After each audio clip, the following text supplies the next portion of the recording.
तो मेरा आज बहुत ज़्यादा मन कर रहा था कुछ मीठा खाने का। और जब किचन में गई तो मुझे ब्रेड दिखा। तो मैंने सोचा कि ब्रेड से ही बनाते हैं शाही टुकड़ा। पहले मैं बहुत बनाती थी, डिफरेंट तरीके से बनाती थी। अभी मैं नॉर्मल तरीके से बना रही हूँ, जो प्रोसेस होता है। तो मैंने चीनी लिया है और चीनी में जस्ट जितना चीनी उतना पानी। 1 कप चीनी तो 1 कप पानी। और बस उसको बॉईल होने के लिए रख देंगे। और जैसे ये बॉईल आता है ना, तो फिर 5 मिनट के लिए पूरा बॉईल करना है स्लो फ्लेम में। उसमें थोड़ा सा ना नींबू डाला जाता है। अब ये मुझे पता नहीं है कि क्यों डाला जाता है नींबू, लेकिन मैं भी डाल देती हूँ क्योंकि सब डालते हैं। तो इससे कुछ खट्टा वट्टा कुछ होता नहीं है, पर क्या होता है इससे मुझे वो भी नहीं पता है। और बहुत लोग बोलते हैं चाशनी को साफ़ करने के लिए उसमें दूध और पता नहीं क्या, पर मुझे जो समझ आता है मैं डायरेक्ट उसको स्टेन कर देती हूँ कि कुछ भी होगी उसमें गंदगी थोड़ी बहुत निकल जाएगी। और ऐसा कुछ इसमें था नहीं, इलायची दाना ही था चीनी में। तो बस ये चाशनी हो गई है। और उसके बाद अब ब्रेड फ्राई करने की बारी आती है। तो पहले तो जब मैं बनाती थी ना, तो मैं ब्रेड को कभी छोटे छोटे ऐसे पीसेस में काटती थी, बिल्कुल छोटे छोटे, एक एक बाइट वाला। कभी मैं राउंड शेप में काटती थी, तो कभी ऐसे ओवल शेप में। तो मतलब थोड़ा थोड़ा उस तरह से मैं करती रहती थी, ट्रायंगल कभी। तो अभी तो नॉर्मल जैसा सब लोग बनाते हैं वैसे ही बना रही हूँ, ट्रायंगल शेप में। वरना जो छोटे छोटे पीसेस बिल्कुल 1 बाइट वाला होता है ना, उसको ना कट करने की ज़रूरत नहीं होती है स्पून से। तो मैंने लिया था 4 चम्मच घी।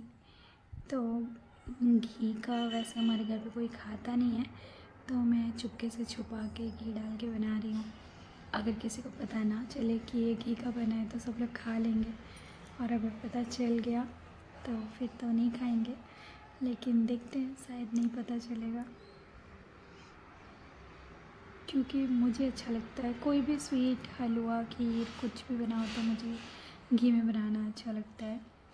पर घर पे नहीं खाते ना मेरी मम्मी भाभी लोग, तो मुझे बनाना पड़ता है मजबूरन ऑयल में। आज मैं छुपा के बना रही हूँ ताकि उन लोगों को पता ना चले। तो एक एक करके ना सारे ब्रेड को ऐसे तल लेना है। अगर कभी मैं दोबारा बनाई ना, तो फिर मैं अलग अलग शेप में बनाऊँगी, जैसे मैं हमेशा बनाती थी पहले। तो एक एक करके सारे ब्रेड को बिल्कुल क्रंची होने तक तल लेंगे। ऑयल इसमें इसलिए यूज़ नहीं करते ना, घी यूज़ करते, क्योंकि ये ब्रेड ना घी सोख लेता है। घी या तेल कुछ भी हो ना, वो सोख लेता है। तो मुझे घी अच्छा लगता है, और ऑयल से ज़्यादा बेटर है घी ही खाना।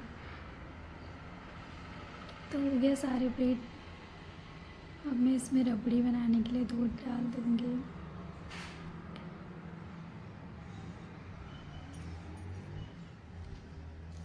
तो 1/2 लीटर दूध का रबड़ी बन जाएगा अच्छे से। और ये घी वाली कढ़ाई थी ना, तो इसलिए इसमें मैंने ऊपर से घी नहीं डाला, वरना थोड़ा सा 1/2 स्पून इसमें घी भी डालते हैं। और मैं इलायची, पिस्ता और काजू सब एक साथ ही यहाँ पे काट के लेके आ गई हूँ, और बस डाल दूँगी आराम से। और ये पकता रहेगा, पकता रहेगा, पकता रहेगा। इसको पकते हुए देख देख के मैं बुढ़ी हो जाऊँगी, तब तक ये पकता ही रहेगा। पता नहीं कब पकेगा। बहुत टाइम लगता है रबड़ी बनने में, आधे घंटे तक बस उसको देखते रहो, देखते रहो, देखते रहो। और जब ये वाला होता है ना, तो मुझे बहुत अच्छा लगता है। नॉर्मली तो मैं इसमें चीनी नहीं ऐड करती हूँ, क्योंकि मीठा होता ही है। बट क्या होता है ना कि मीठा है तो सबको ज़्यादा मीठा ही पसंद आता है, तो मैंने थोड़ी सी चीनी डाल दी। कोई बात नहीं, मीठा खाने का मन है तो अच्छे से मीठा खाते हैं, और क्या।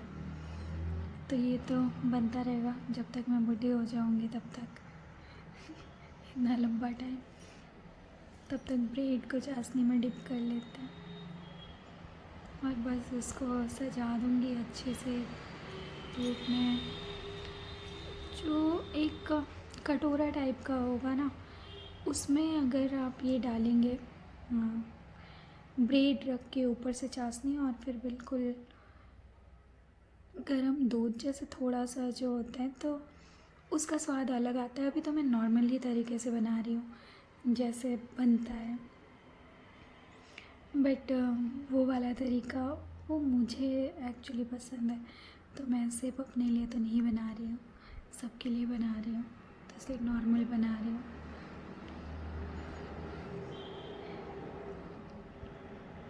तो जो चाशनी बची थी मैंने ऊपर से डाल दिया है यहाँ पे, ताकि क्योंकि ब्रेड ऐसे कुरकुरा था ना ऑलरेडी, घी से बिल्कुल वो नहाया हुआ, तो थोड़ा टाइम लगेगा उसके अंदर चाशनी जाने में, तो इसलिए ऊपर से डाल दे रही हूँ। और ये मेरे बूढ़े होने तक पकता रहेगा, जब तक मेरे बाल पक जाएंगे तब तक ये दूध पकता रहेगा। कब पकेगा ये रबड़ी, कब? हाय, इसको पकाते पकाते मैं पक गई, पर ये नहीं पका। आप लोग भी पक जाएंगे, इसलिए बीच बीच में मुझे रोक देना पड़ता है। इतना देखते देखते भी तो लोग पक ही जाते हैं। मेरे फेवरेट मिल्क पाउडर में थोड़ा सा डाल रही हूँ, क्योंकि इससे ना क्या होता है, मिल्क मेड भी आप डाल सकते हैं। बहुत लोग तो बहुत कुछ डालते हैं, सब लोग ज़्यादातर इसमें कस्टर्ड पाउडर, लेकिन मुझे कस्टर्ड पाउडर बिल्कुल भी पसंद नहीं है। मैं कस्टर्ड भी बनाती हूँ तो मैं मिल्क पाउडर से ही बनाती हूँ। और मैंने यहाँ पे थोड़ा सा मिल्क पाउडर डाल दिया है अपना, थोड़ा ज़्यादा डालने वाली थी, लेकिन और भी लोगों का इंटरफेरेंस होता है ना कि ये ऐसे ही बनता है, ये ऐसे ही बनता है, तब वो भी देखना पड़ता है। तो फाइनली मेरे बूढ़े होने से पहले ये बन गया है।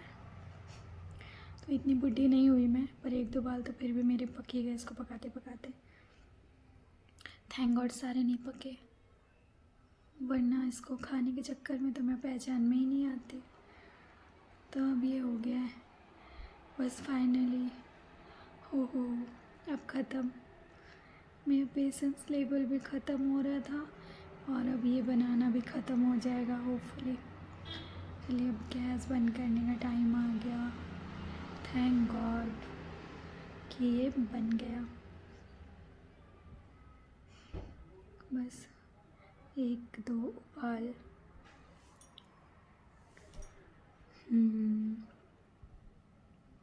हो गया हो गया हो गया हो गया।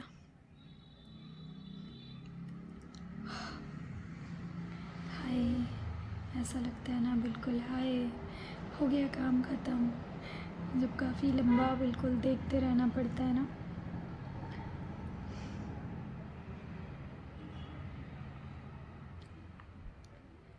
हो गया, बन गई मेरी मिठाई गर्मा गर्म। अभी तो ये इसको ठंडा होना बाकी है। अभी मतलब इंतज़ार तो करना पड़ता है, लेकिन बाद में जब इसको खाओ ना तो टेस्ट तो आता ही है अच्छा। मीठा खाने की जो वो होती है ना क्रेविंग, पता नहीं क्यों होती है, मीठे की क्रेविंग क्यों होती है, डॉक्टर से पूछना पड़ेगा। डॉक्टर साहब बताइए मीठे की क्रेविंग क्यों होती है, बॉडी में किस चीज़ की कमी की वजह से होती है। ऑलरेडी मैं इतनी मोटी हूँ, इतनी चर्बी है, तो फिर मीठे की क्रेविंग क्यों होती है। पर मुझे मीठा